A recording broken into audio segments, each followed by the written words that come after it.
Hey there, Donna Green-Goodman. Don't know what you're doing, but I haven't been online to do a live stream for quite a while. And I wanted to have a chance to share some stuff with you. So I'm going to wait a couple minutes to see if anybody else decides to join me. And if they don't, that's fine. You can watch it later. Hi, Denise. I see you. I haven't been on here in so long. But all this stuff about coronavirus is working my nerves. And there's some information that I wanted to share with you. So I'm at the office today.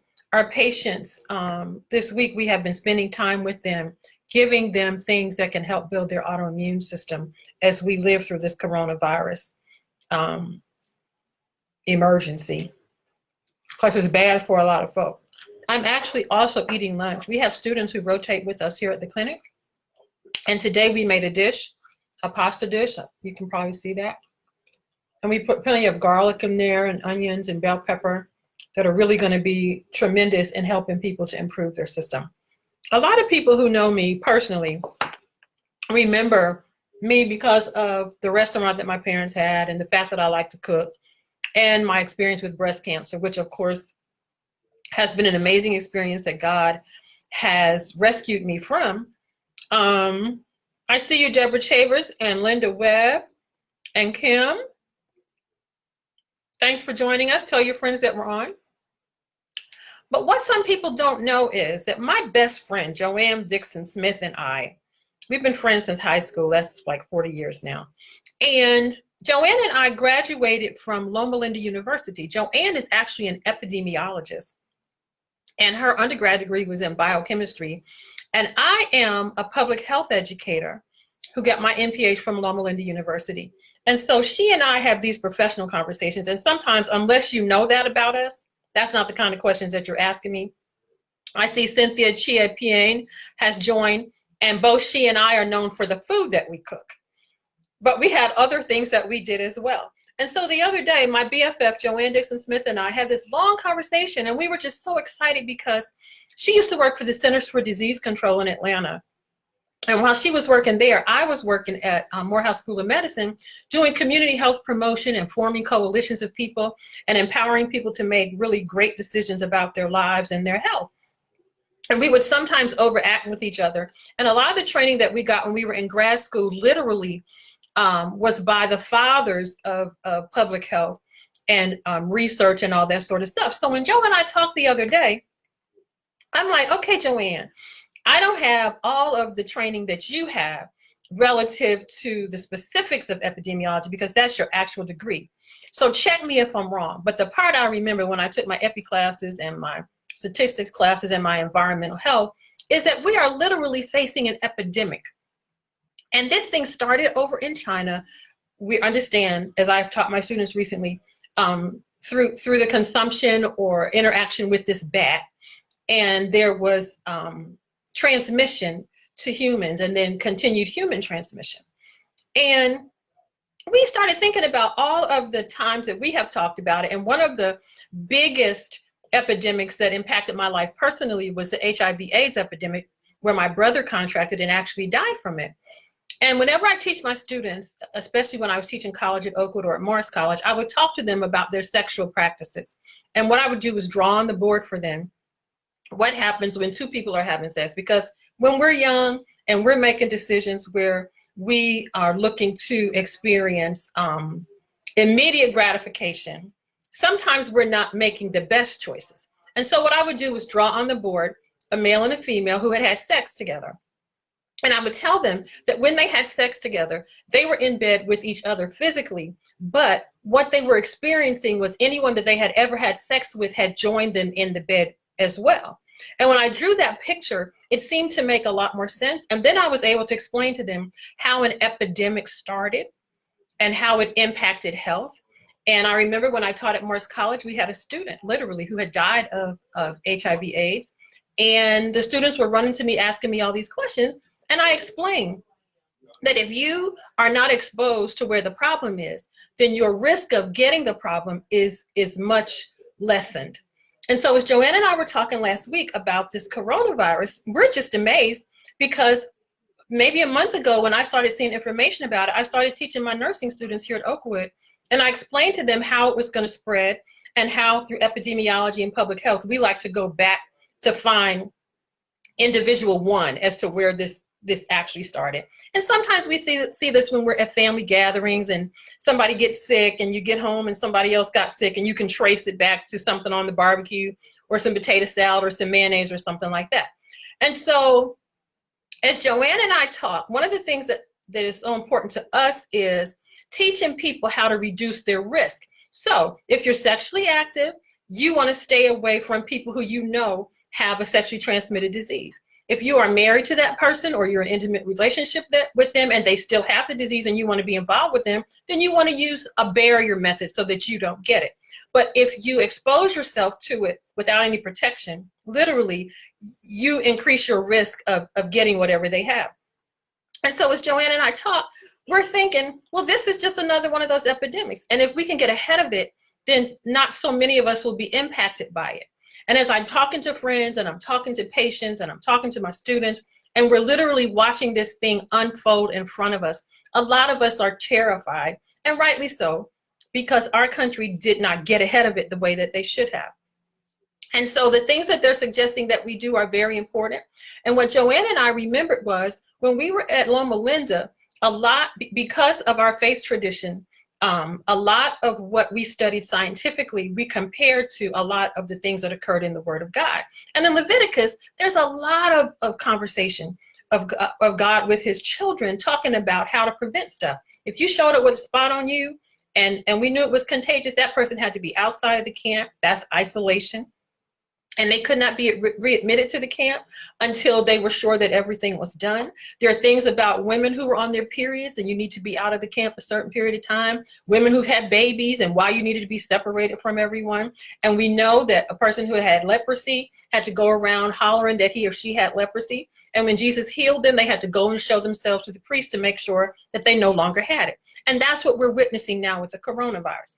And so Joanne and I are trying to figure out how can we share this information with those we love from a perspective of things that you can do to reduce your risk and to make this period of time where we're all inside, experiencing cabin fever, and decrease your risk for getting it. We are very familiar with the things that they're telling us. Make sure that if you know that someone has it, you stay away from them. Make sure that you're washing your hands all the time, sanitizing things down. And the thing that Joanne and I laughed about was what they're not saying to you. And there was an article that I read last week that described it, and I posted it on my own personal page about how long this virus lives in the air, on plastic surfaces, on stainless steel surfaces. And you need to pay attention to that as well, because you go into a building and touch a door behind somebody and they have left the virus on the door, it's on your hand, then you put it on your system and you get it in. But part of the reason why they're so concerned about these gatherings is not that you just washed your hands, but when you're standing next to somebody and they're talking, and as they talk, the saliva is coming out of their mouth, those droplets are in the air. And that's the piece that I don't think we're spending enough time on, because that's what we're doing. We're putting it out into the atmosphere and people are being exposed to it, even if their hands are washed. And so washing the hands, sanitizing everything is important, but covering your mouth, sneezing in your arm, and then not being around so many people. And then the second level of that is so many of us are discovering now, ideally when you have something like this, a person is symptomatic and they spread it. But from some of the information I read this morning, they're suggesting that you can be asymptomatic, meaning you don't have any symptoms. Idris, Lord Jesus, that broke us up yesterday, ladies, when we saw what happened to Idris. He didn't have any symptoms, but he tested positive for it. And so he could literally be spreading it to people and not know that he's spreading it because he doesn't have any symptoms of it. And so that's why all of this cocooning away from other folk is important, because it's in the air.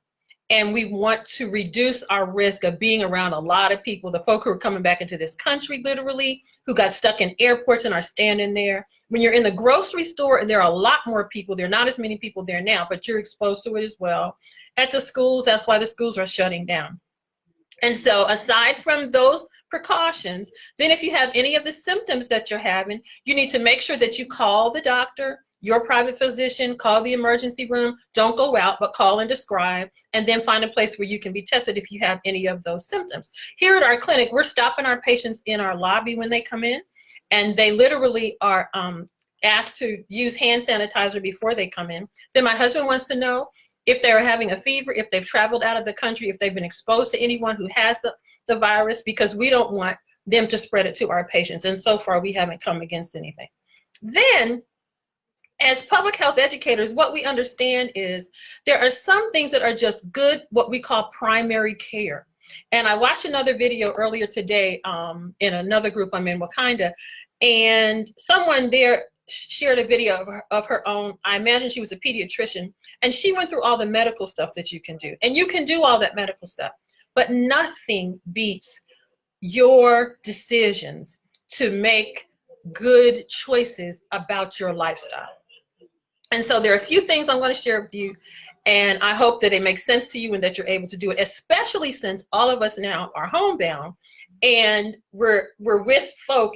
We really need to make sure that we're healthy. So some of the things that you can consider, and I believe that I put them in the description of this session. There are 3 links to some things about building the immune system and how being outside can be helpful, and then something about just the immune system. Because what we want to do is have strong immune systems. As you know, I'm a cancer survivor, and the way that I describe what happened to me and other people who get diseases like this is that we have an alarm system on the body that when we're exposed to something, literally our body responds to it.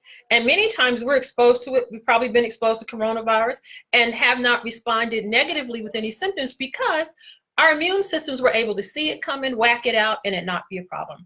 And that's what it is like on an alarm system on your home. But if you get to bypass the alarm system, then someone can get into your house, mess with your stuff, you not even realize they were there until they're leaving, and then the alarm goes off that lets you know that something has happened.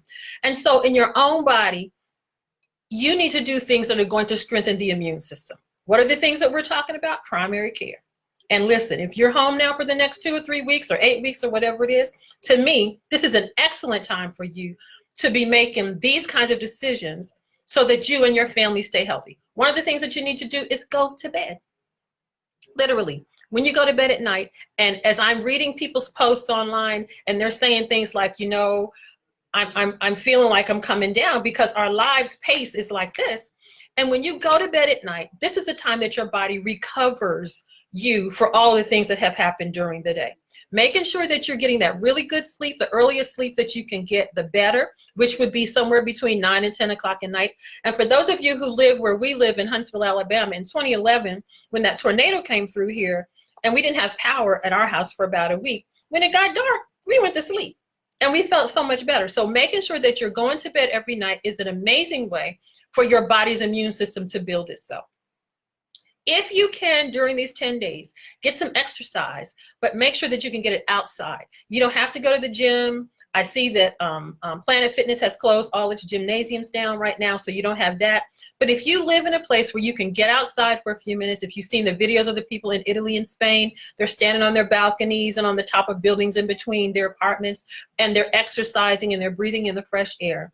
Exercise is definitely going to increase the production of white blood cell count that is going to keep you stronger so that if you're exposed to anything, your body can respond naturally. In addition to that, the article that I have listed in the top of this session talks about the 1980 influenza virus, and they were amazed at the difference in a couple sets of patients that they cared for. One of the sets of patients they kept in the tents or the places where they were nursing them, and the other set they literally sat outside in the sunshine and fresh air.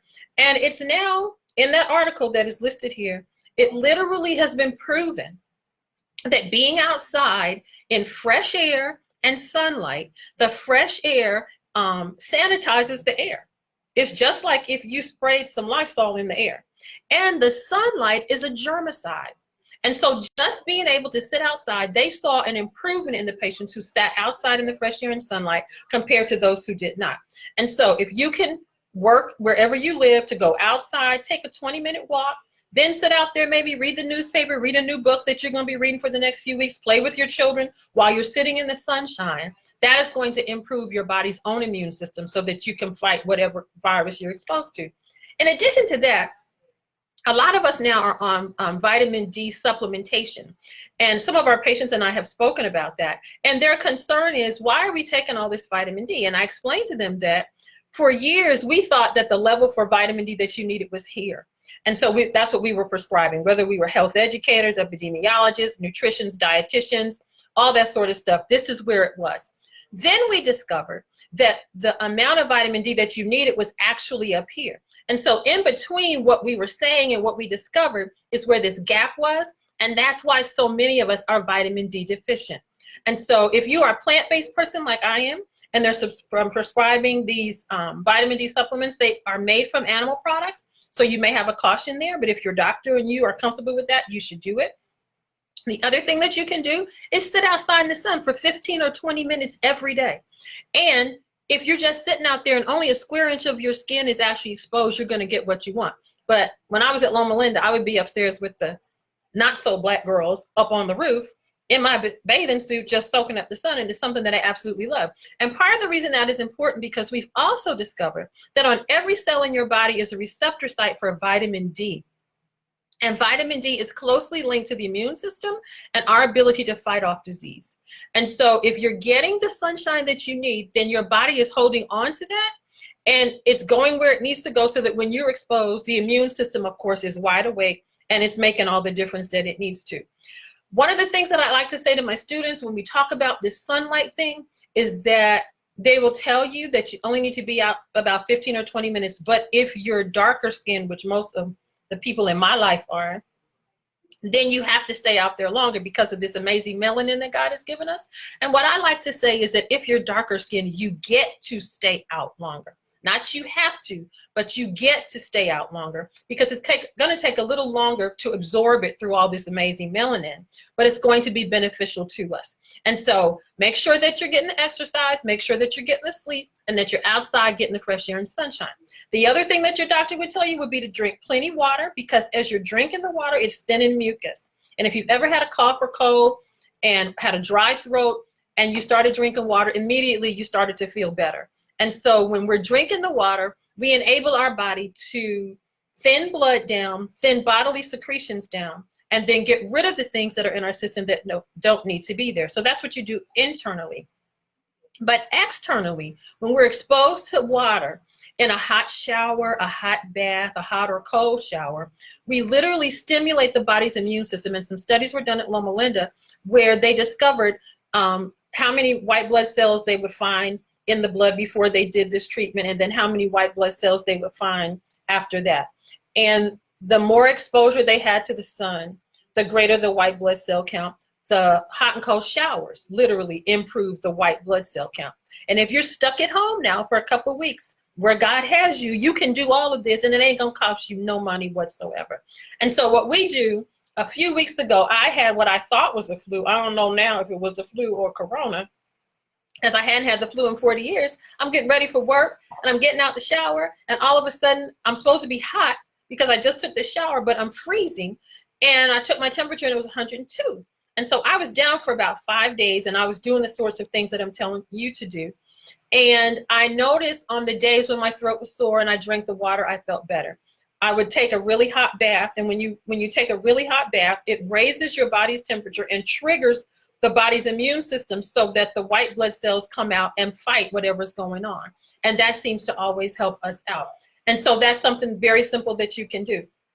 And for many of you who are of the same faith tradition that I am, or if you're not of this tradition, but you have a history in your culture of using natural things, some of the natural things that we recommend, there's no science behind them. But all the things that I'm recommending to you, you can Google it, you can call your physician on it, you can look up scientific journals, and it's solid science. And I want you to practice those sorts of things so that you'll be healthy and so that those who are around you are healthy as well.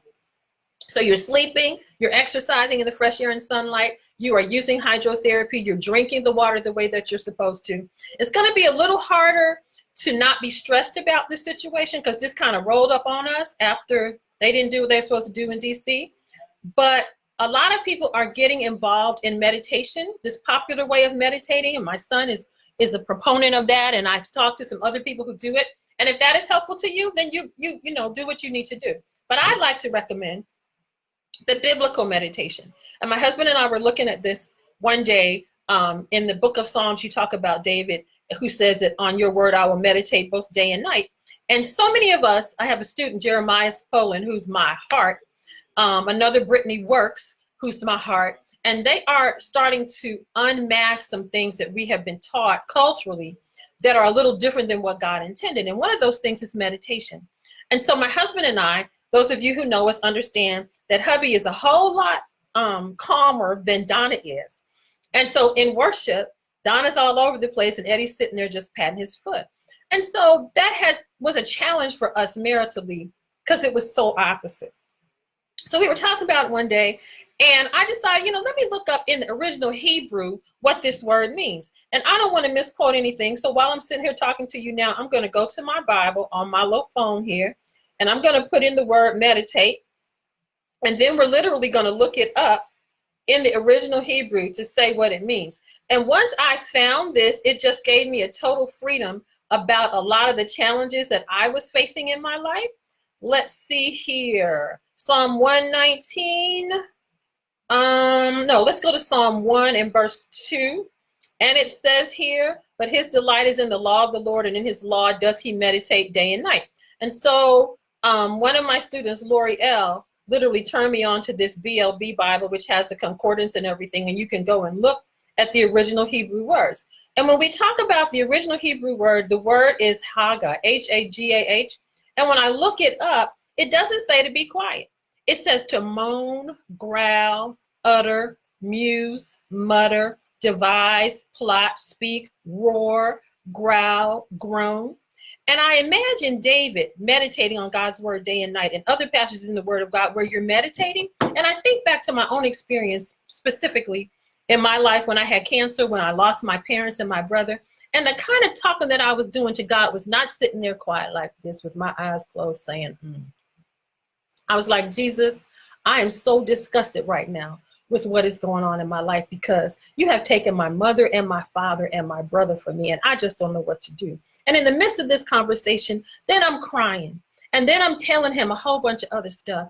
And as I'm telling him, I'm literally emoting about what's going on. And then there's another study that I share with my students where they looked at people who were practicing prayer versus people who were just meditating versus people who didn't believe in anything. And when the person who was praying, just sitting there, not, emoting, but just sitting there talking to Jesus in their spirit, the part of the brain that lit up was the part that was literally as if we were having a live conversation. And so when you practice meditation the way the Bible talks about it, you are literally telling God all about it, telling him how angry you are. My cousin Marshall T. Kelly told me years ago, God doesn't want us to come to him saying, okay, this coronavirus has hurt me and I'm home now. And so Jesus, please bless me. That can work for some of y'all. But what Jesus wants you to do is lay it out before him. Listen, God, I'm upset because our president did not do what he was supposed to do. And now I'm in this house and I don't know how I'm going to get out of here. And when I get out of here, and ain't no toilet paper on the shelf when I get to the store.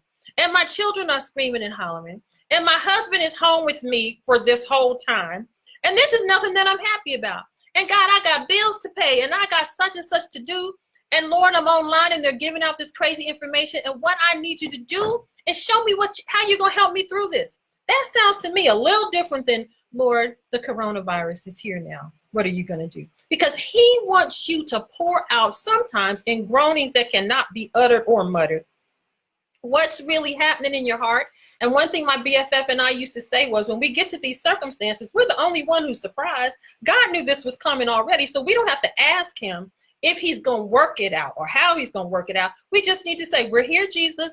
I done told you how I'm feeling and what I see. And I need you to show me what it is that you're going to do so that I can get through this. Because all of us are impacted by this virus. And because our numbers are lagging like 10 days behind where these other countries are, Spain and Italy, we have not hit the peak yet of where it's going to be. We're probably, if you start the line down here and start going up, we're probably somewhere in here. And we've still got to get to the top of the peak before it comes down. So we're going to have to be hunkering down for a while. And that ain't fun for none of us. Unless you had all this planned, or like my friend Linda Mims Bartholomew, you were paying attention ahead of time and you were literally able to make some preparations before this happened.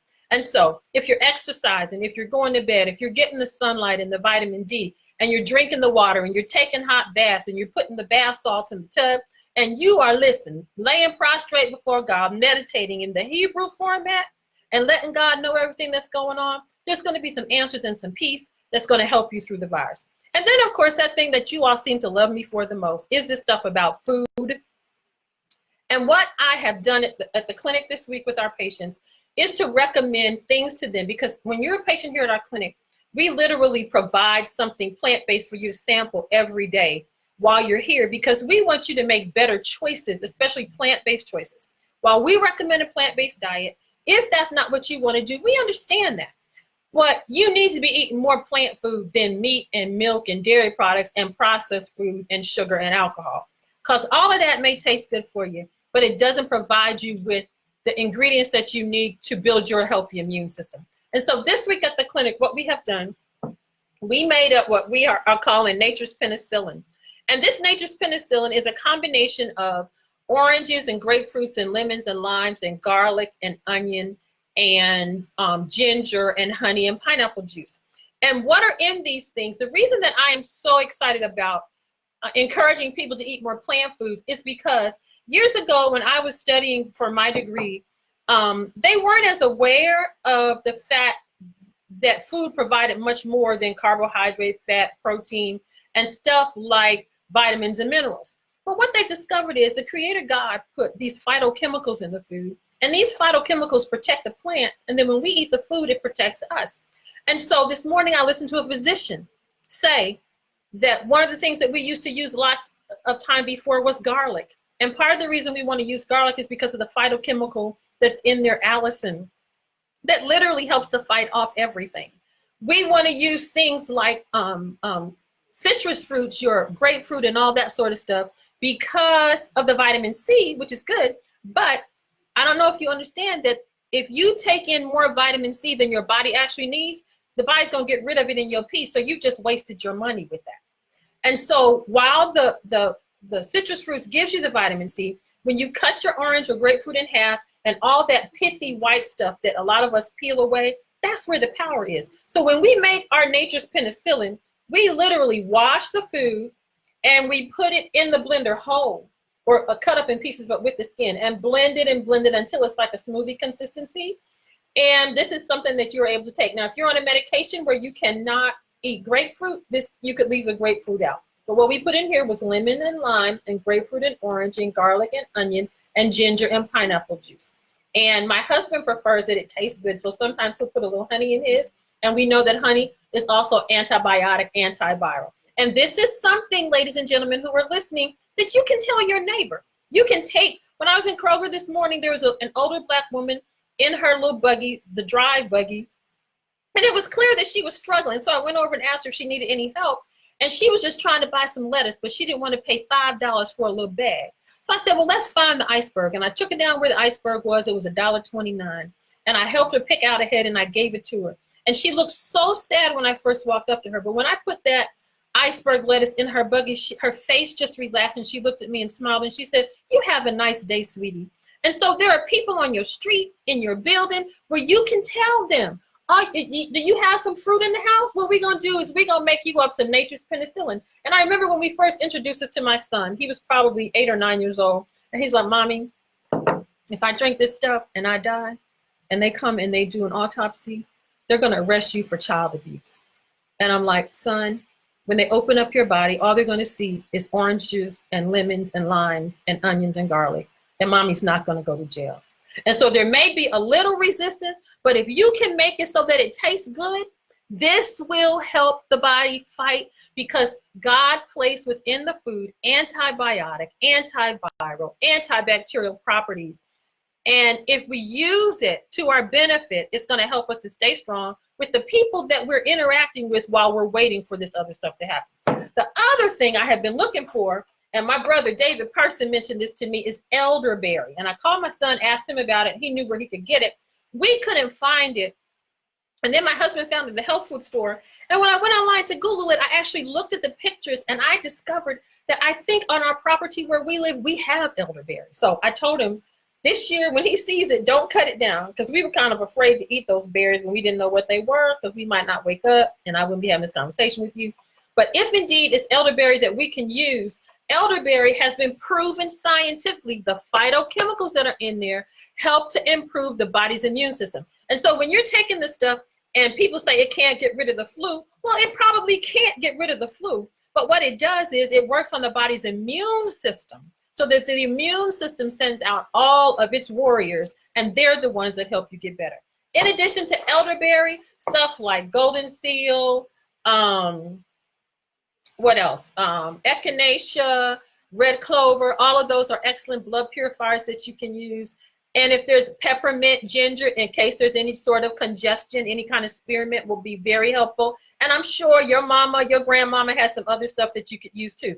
I'm seeing a couple questions here, and people are saying, does it have to be organic? Well, of course, if you can get organic, that's the best. But listen, the experience that God has given me in my life and profession, I have worked with people where roaches were crawling across my hand, mice running up and down the wall. They didn't have inside water.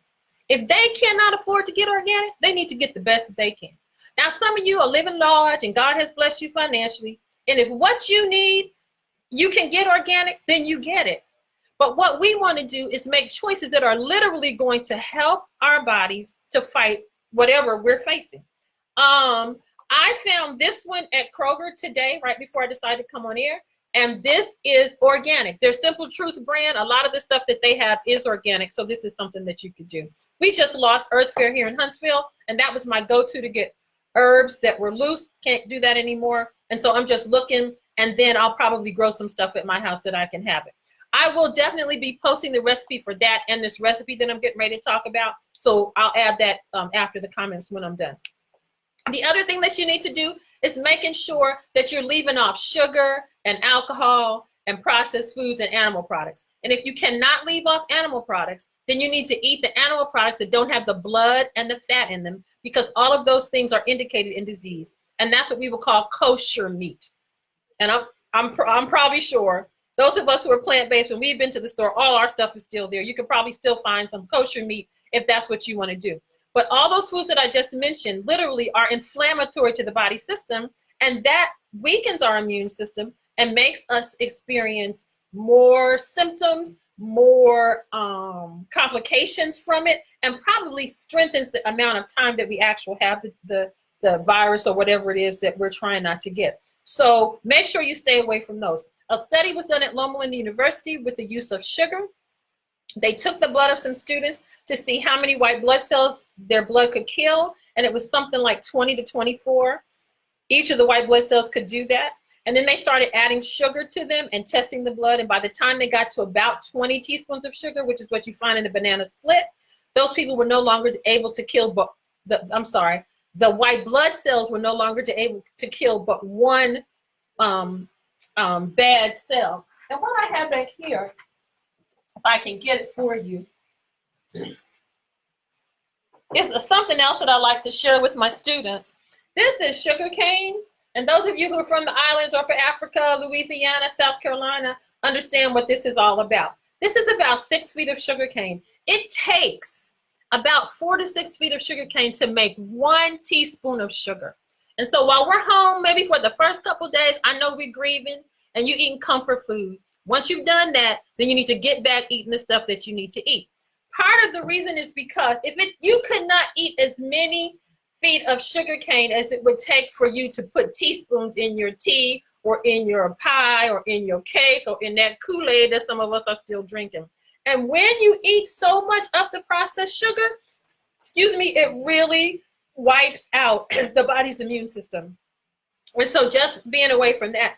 And so as a public health educator, I have thought over the last few days, what is the blessing of us being at home right now during this coronavirus? Because we're a little more in charge of the things that we do. They're not letting us out into large groups. But if you live in a place where you can go outside, you can go outside. You can open up the windows in your room and change the whole atmosphere of what's in the room. You can decide that you're going to make really, really good food like what I'm about to put in my mouth. This is my recipe from my friend Glenda Jones. And literally what we did was to brown some veggie meat in a little oil, and then we put in onions and bell peppers, And then we added fresh spinach and fresh garlic, and we added some fresh basil. And then we put the pasta in there, and we put some Italian seasoning, and we put some oregano, and we put some non-dairy cheese. And there's only 4 of us here eating it, and we were fighting over it, and we made some garlic bread to go with it. And what you're hearing me say is garlic. So if you're not real crazy about making the nature's penicillin, then all the food that you're cooking with for the next 2 weeks or however should have plenty of garlic in there. And if you're concerned about your breath stinking, then get you some parsley to go with it, because that will help with that as well. I am passionate about the opportunities that God has given me professionally. And to be able to graduate from an HBCU and then go to a PWI who researches the value of healthy living and shares it with other people, and then to have work opportunities where not only do I get to talk about this stuff and explain pandemics and epidemics and how we have problems with people who get more disease than others, because another article that I read last week was about the fact that when it comes to diseases like this, people who are disproportionately affected, of course, are the people at greater risk, and African Americans, brown, black people fall into that category. But I don't believe we fall into that category. No, we do not fall into that category because genetically we're predisposed to it. So we remain the image of God, our brown third in Africa, to look like him. So that ain't the reason that it's a problem. The problem is the choices that we're making. And so to have been given the opportunity to talk people through stuff like this has been such a blessing. And I'm hoping that over the next few weeks, wherever God has you, because my husband and I are waking up praying and we're going to sleep praying, as God guides us through what he knew was coming, that you will apply principles of healthy living that are scientifically sound, that are easy to do, that don't cost a whole lot of money. And notice that I didn't sit here saying that you need to be vegan. I said you need to make healthy choices. That's what you need to do. Make healthy choices. And then make sure that you're having some good sex with your spouse, if that's where you are. Because all of that helps the body's immune system and mood and the outlook on life. My husband and I came from 2 totally different environments that I'm sharing with him, that we could tell when our parents had sex the next day, because they were just totally different. And when you do engage in that amazing gift that God has given us, it helps boost how you're feeling.